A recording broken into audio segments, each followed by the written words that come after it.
section we have gone through that how with the help of potentiometer you can calculate or compare the EMF of two cells. In this section we will be going through how internal resistance of an external cell can be calculated by using a potentiometer method.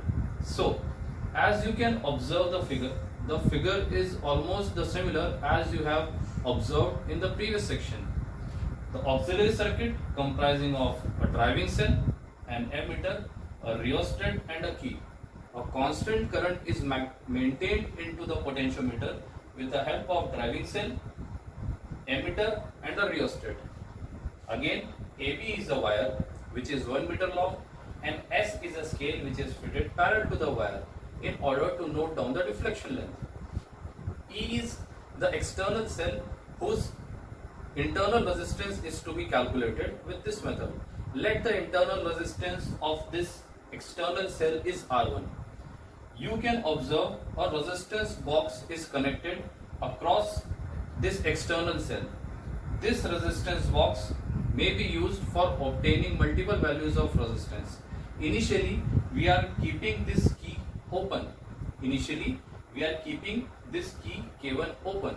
Now, to start with the working of the calculation of internal resistance, the key K is closed while key K1 is open. So, a limited amount of current is maintained in the potentiometer circuit.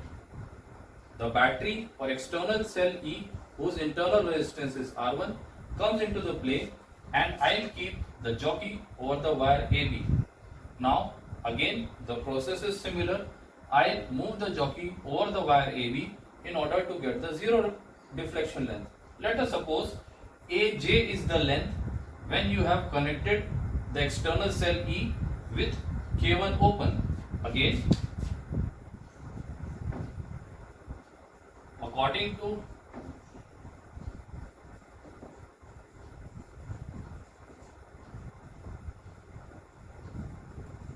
potentiometer principle, I write E equals to Q of L1.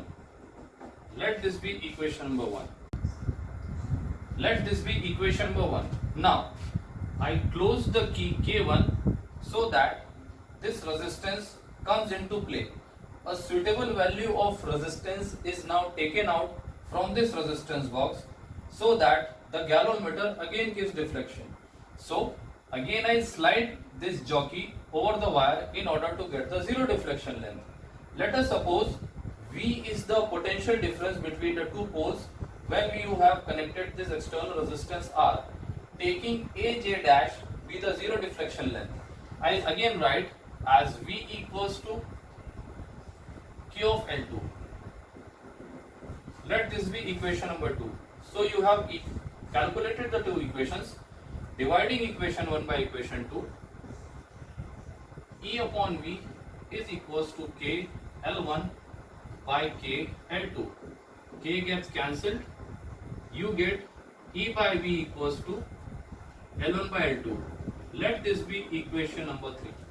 Now, again deeply observing the figure, you observe that an external cell is short circuited by a resistor R and the internal resistance of the cell is E.